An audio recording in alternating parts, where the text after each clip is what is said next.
Eh bien, bonjour à toutes et à tous et bienvenue sur ce point météo. Un point météo dans lequel nous allons évidemment parler de la situation à venir. Alors évidemment, ça ne vous est pas échappé, nous vivons actuellement une période de transition brutale entre de l'air très très doux, voire même chaud que nous avons connu juste avant la mi-novembre. On a d'ailleurs atteint, voire même dépassé des records mensuels de température sur le pays. Donc on avait vraiment une masse d'air record extrêmement douce pour la période. Puis là, nous allons connaître dans les prochains jours une descente polaire, nous ramenant de l'air beaucoup plus froid et même peut-être les premiers flocons jusqu'en plaine. Alors évidemment, on va parler de ça dans ce point, de tous ces thèmes dans ce point météo. Avant toute chose, j'aimerais quand même reparler de la situation que nous connaissons actuellement. Alors, comme je vous l'ai dit, donc on avait de l'air particulièrement doux qui s'était infiltré sur le pays en raison de cette dépression qui, à l'avant, nous avait rapporté un immense flux de sud indirectement depuis les îles Canaries, donc un flux de sud subtropical extrêmement doux. Et puis là, au fur et à mesure que les jours sont passés, que nous sommes arrivés à la mi-novembre, cette dépression s'est rapprochée de nos côtes, nous influençant plutôt par de l'air océanique, ce qui a donc bien rafraîchi la masse d'air. Et dans cette situation, nous avons eu un conflit de masse d'air avec de l'air très très doux à l'avant, du 16 degrés à 850 hectopascales, qui ensuite a été remplacé par une masse d'air plus fraîche, plus classique pour la période, toujours un petit peu douce effectivement, mais plus classique avec plutôt des températures avoisinant les 4 à 6 degrés à 850 hectopascales. Donc on a eu un véritable conflit de masse d'air. Et dans ce genre de synoptique, dans ce genre de situation, évidemment en été c'est très classique, on sait ce qui se passe avec une synoptique à conflit de masse d'air avec un flux de sud-sud-ouest à l'avant. Il se produit des orages. Et effectivement, je vais vous montrer sur la carte de Kéronos, nous avons eu des orages entre vendredi 14 et samedi 15 novembre. Alors vendredi 14, on a eu plutôt des orages du côté du centre-ouest du pays, là entre la région du côté de Poitou-Charentes et le Limousin, où on a eu quand même des orages parfois actifs, hein, avec une activité électrique bien soutenue pour la période. Et puis ensuite, vendredi 15 novembre, on a plutôt eu des orages du côté de la région Auvergne-Rhône-Alpes, même qui a transité d'ouest en est, des orages qui étaient organisés en ligne, hein, en amas multicellulaire. Donc voilà, c'est ce que nous avons connu, et c'est quand même une situation qui n'est pas anodine pour la période, d'avoir une véritable dégradation orageuse, une dégradation pluvio-orageuse à la mi-novembre. C'est pas chaque année qu'on connaît ça, donc je pense que c'était important d'en parler. Et en parallèle de ça, nous avons aussi eu, plutôt hier, des orages qui se sont développés du côté du département du Var et des Alpes-Maritimes. Voilà, des orages parfois forts. J'ai même vu que la ville de Nice a été bien engloutie par la pluie et une ambiance, on a eu une ambiance bien orageuse. En tout cas, ça faisait plaisir de revoir ces petites sensations, hein. Ça faisait depuis septembre, moi, que j'avais pas entendu le tonnerre. Voilà, moi j'ai eu mes petits orages. J'ai eu des petits coups de tonnerre. Bon, j'ai pas réussi à filmer la foudre, hein. La foudre a été engloutie un petit peu par la pluie, par la flotte. Puis il n'y a pas eu énormément d'activité électrique sur mon secteur, hein. Moi j'étais juste là. Voilà. Mais voilà, c'était quand même sympathique d'écouter, d'entendre le tonnerre hier. Donc voilà, je suis plutôt content. Et alors, donc, ces orages ont apporté évidemment des cumuls de pluie particulièrement importants. Alors je vais enlever les valeurs comme ça on pourra mieux voir. Hop, s'il te plaît. Voilà. On a connu un épisode saisonal, effectivement, hop, sur les 72 heures. Voilà, ça a bien arrosé la France, ces orages et puis ces perturbations pluvieuses, hein, pas forcément orageuses, hein. Du côté du Limousin, on a eu quand même de bons cumuls, hein, entre 50 et 70 millimètres globalement généralisés. Et puis surtout, on a eu du côté des Cévennes, bon, on peut le dire, un véritable épisode cévenol, avec des cumuls entre 100 et 120 millimètres globalement, mais qui ont parfois pu atteindre les 150, 200, voire même 250 millimètres. Il me semble que c'est ce matin, j'ai vu du 226 millimètres en valeur. Ah, 280. Ok, bah ça a augmenté. Ouais, donc on peut véritablement parler d'un épisode Sevenol que nous avons connu là entre le 14, 15 et aujourd'hui le 16 novembre, parce que ce matin on a eu aussi de la flotte de ce côté-là. Et ce qu'on surveille aussi pour aujourd'hui, donc c'est dans la même configuration, des orages qui vont d'un côté on va avoir des orages qui vont se développer et qui sont déjà se développer ce matin du côté de la vallée du Rhône qui vont ensuite transiter vers les départements alpins pour ensuite mourir au courant de l'après-midi, où là on attend surtout des orages essentiellement pluvieux, hein, pas forcément très électriques, vu que l'instabilité sera pas extrêmement forte. Donc du côté de ces départements, ce sera plutôt des orages pluvieux. Mais ce qu'on surveille surtout pour aujourd'hui, ça va plutôt être du côté du sud-est et notamment du département du Var et des Alpes-Maritimes où là nous avons déjà eu ce matin, mais nous allons continuer à avoir au courant de cette journée des orages qui vont se développer sur ces départements avec de l'instabilité qui serait quand même beaucoup plus importante pour ces départements, du 1000, 1500, voire même 2000 de Cape qui pourraient être atteints. Donc avec aussi, il me semble, de ce que j'ai vu ce matin, ouais, des sommets nuageux particulièrement froids. Donc on peut attendre, notamment sur ces deux départements, une activité électrique soutenue pour la période, des fortes pluies avec des accumulations de précipitations qui seraient plutôt de l'ordre de 100 à 150 mm. Donc prudence pour ces deux départements, et il peut avoir des inondations, des crues éclairs qui pourraient se produire au passage de ces orages, avec aussi peut-être un petit risque de grêle au vu des sommets nuageux. Bon, on serait plutôt sur du 1 à 2 cm localement. Mais voilà, je pense que c'est quand même important d'en parler de ces orages. Ensuite, bon, on va parler maintenant du sujet principal, qui est évidemment de la descente polaire, qui est maintenant confirmée. Cette descente polaire va arriver. Cette descente polaire qui va arriver en deux temps. Alors, premièrement, on va avoir une première descente pour lundi. On va avoir les premières sensations froides qui vont arriver lundi 17 novembre, avec une masse d'air plus fraîche, froide, qui va arriver sur le pays, qui devrait ensuite, mais c'est pas le gros de la descente polaire. Le gros devrait arriver plutôt entre la nuit du 19 au 20 novembre. Alors pourquoi est-ce que on va avoir deux descentes polaires d'un coup? Eh bien tout simplement, donc on a cette première descente le lundi 17, mardi 18, mais on surveille surtout, on remarque cette dépression qui va se creuser du côté des îles britanniques, qui va donc à l'avant nous rapporter un flux plus océanique et moins nordique. Donc c'est pour ça que le gros de la descente polaire n'arrive pas pour le 17-18 novembre, mais plutôt aux alentours du 19 et surtout du 20 novembre, où là, à partir du 20 novembre, on va avoir un véritable flux de nord qui va se mettre en place et des températures beaucoup plus, une température de la Mazère froide, très froide pour la période, avec du moins 6 à moins 7 degrés généralisé sur tout le pays. Donc voilà pour cette descente polaire qui devrait normalement résister jusqu'au samedi 22 novembre avant d'être remplacé par de l'air un petit peu plus océanique, mais on en reparlera juste à la fin, parce que c'est encore assez loin et pas forcément très très fiable. Ce qu'on surveille surtout sur cette descente polaire, évidemment l'échéance devient de plus en plus proche, on va pouvoir surveiller les risques neigeux, parce qu'on a une descente polaire maritime qui se produit, et dans ce genre de contexte, on a des averses de neige qui pourraient débouler sur le pays, notamment entre mercredi 19 et jeudi 20 novembre, peut-être aussi vendredi 21, mais ce serait plus faible. Alors pourquoi est-ce qu'on pourrait avoir ces averses de neige? Eh bien c'est encore une fois en raison de cette dépression qui va se creuser sur les îles britanniques. Alors je vais plutôt vous montrer le modèle IA qui est bien en accord avec sa moyenne. Bon, globalement, on a quand même un accord des modèles à propos de cette synoptique.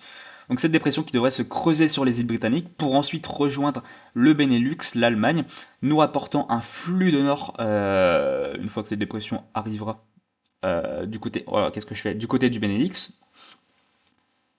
Et c'est entre la journée de jeudi et de vendredi qu'on pourrait avoir des averses de neige. Donc on ne sera pas sur un conflit neigeux, puisque cette dépression va débouler en même temps que la descente polaire.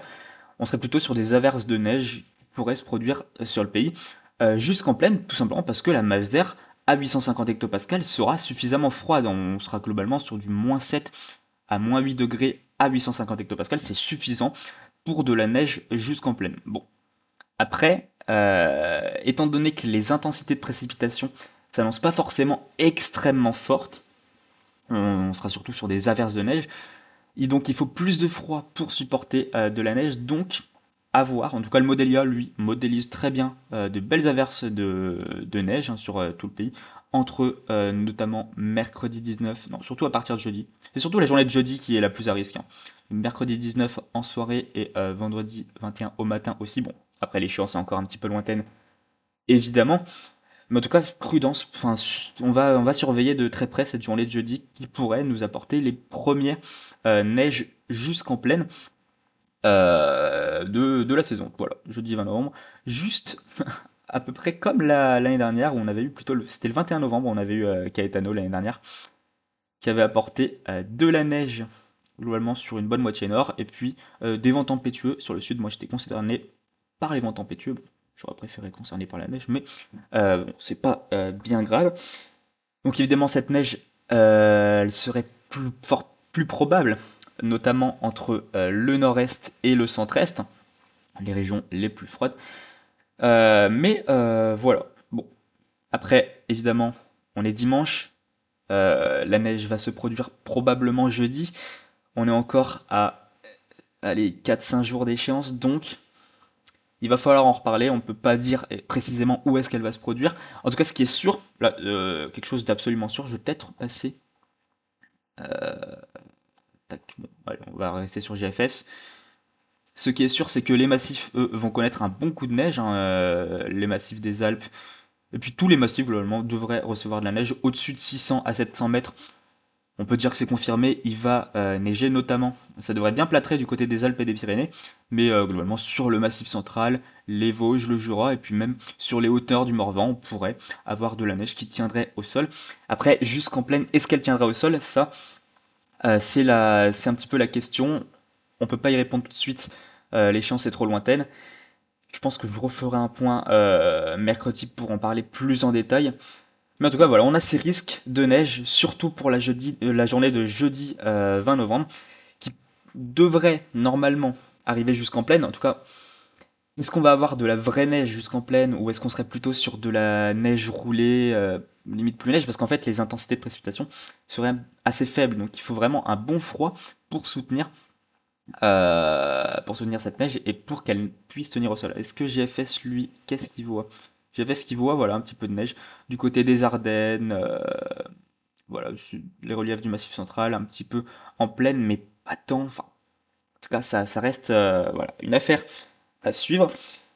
Pour les massifs, la neige est assurée au-dessus de 600 à 700 mètres. Voilà, comme je l'ai dit, ça, il n'y a pas trop de questions à se poser. Voilà, et puis, globalement, ce que j'avais vu sur les ensemblistes, on va regarder plutôt les tableaux, la ville de Lyon par exemple. Donc, voilà, le froid qui serait quand même bien marqué avec du moins 7 degrés à 850 hectopascales en moyenne pour cette période-là du journée du 20 au 21 novembre. Et puis du côté de la neige, voilà, qu'est-ce qu'il voit par exemple pour Lyon, le centre-est? Il y a quand même une bonne moitié des scénarios qui voient de la neige, hein, qui voient de la neige même tenir jusqu'au sol. À voir, à faire, à suivre. On en reparlera évidemment plus en détail lorsque l'échéance va arriver. Et puis aussi, ce qu'on surveille en parallèle, je vais vous montrer, là j'ai vu ce matin, c'est GFS et le modèle IA qui voit cette synoptique. Donc au niveau du redout qui devrait probablement se confirmer pour samedi 22 novembre et dimanche 23 novembre, et bien à ce moment-là, en fait ce redout va se faire grâce à une petite dépression qui devrait, donc sur le modèle GFS, on va avoir une petite dépression qui devrait se creuser sur les îles britanniques, qui devrait donc mettre fin à cette descente polaire, mais vu qu'on aura encore de l'air bien froid présent au sol et même en altitude, eh bien on pourrait avoir un petit conflit neigeux, en tout cas de la neige de redoux, qui serait à attendre pour samedi 22 novembre et dimanche 23 novembre. Bon, je m'avance pas trop non plus là-dessus, mais là, en tout cas, si cette synoptique tendrait à se confirmer, là, les intensités de précipitation seraient plus fortes, donc on aurait voilà, une véritable neige qui tiendrait au sol, qui serait ensuite remplacée par voilà, probablement de la pluie verglaçante, puis ensuite de la pluie. Mais on pourrait avoir un véritable conflit neigeux, quoi, de la neige de redoux, qui serait à attendre pour samedi 22 et dimanche 23 novembre. Le modèle IA, il voit exactement la même chose, c'est pour ça que j'en parle. Enfin, j'ai vu ça ce matin, voilà, j'étais plutôt content. Si tu veux bien charger, voilà, merci.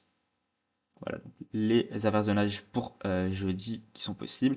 Et ensuite, alors, est-ce que tu voudrais bien charger le modèle IA?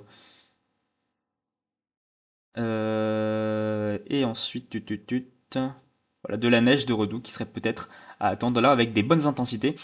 Bon, affaire à suivre. On verra bien ce que ça va donner. L'échéance est encore trop lointaine. On va pas parler de neige à 180 heures. C'est beaucoup trop loin. Mais voilà, on a des bons signaux, et puis globalement, on a aussi des signaux froids qui pourraient se prolonger, en fait, une descente polaire. On aurait peut-être cette neige de redoux, donc avec une masse d'air un petit peu plus douce, mais globalement, ce qu'on observe sur les modèles, et puis même surtout, bon, on va plutôt regarder les moyennes carrément, on observe que la tendance froide, eh bien, elle resterait après, pour le début de la semaine d'après, pour lundi 24, mardi 25 et tout, avec des températures à 850 hectopascales sur la moyenne qui reste bien froide, hein, on est sur une moyenne à 200 heures, donc on pourrait avoir ces signaux froids qui pourraient persister jusqu'à la fin du mois de novembre. Affaire à suivre. En tout cas, les ensemblistes vont dans ce sens, et puis on a par exemple le modèle IA qui va aussi dans ce sens, avec peut-être la même, à peu près le même genre de synoptique, peut-être des conflits neigeux. Affaire à suivre. Bon, en tout cas, bon bah, je pense en tout cas fin novembre. Et le mois de décembre va nous réserver des surprises parce que, hop, pour finir, hop, on va passer sur ce graphique juste pour finir ce point météo. On observe, voilà, les vents zonaux à latitude 10 hectopascales qui resteraient bien faibles, notamment pour fin novembre. On serait proche de l'arrêt des vents zonaux, peut-être pas l'inversion, hein, pour l'instant c'est pas ce qui est modélisé, mais en tout cas, on aurait des vents zonaux extrêmement faibles pour la période qui tendraient à affaiblir le vortex polaire pour le début du mois de décembre. Donc, ce qu'on peut en conclure, c'est que le mois de décembre serait quand même assez ouvert à des possibilités froides, comme là va l'être cette dernière décade de novembre. Merci à tous de m'avoir suivi jusqu'à la fin de ce point météo. On se retrouve probablement mercredi si j'ai le temps pour reparler en détail de la situation, de la synoptique neigeuse que nous pourrons connaître pour notamment la journée de jeudi 20 novembre. En tout cas, ça reste à confirmer. La GFS voit quand même pas mal de neige. Là, GFS me fait plaisir. On va plutôt passer sur le 0,25. Globalement, tous les modèles voient des averses de neige pour jeudi. Après, est-ce que on sera plutôt sur de la neige roulée puisque les intensités seront pas forcément très très fortes? Est-ce que cette neige tiendra au sol? Bon, c'est des questions auxquelles on aura une réponse lorsqu'on se rapprochera de l'échéance. Là, on est encore un petit peu trop loin. Les prévisions de neige, ça se fait à une échéance beaucoup plus courte, enfin pour des prévisions précises. En tout cas, je vous remercie à tous de m'avoir suivi jusqu'au bout de ce point météo. N'hésitez pas à liker, à vous abonner si mon contenu vous plaît. Et puis, on se retrouve à très bientôt pour un prochain point météo et pour reparler de la situation probablement neigeuse pour jeudi 20 novembre. Allez, ciao ciao!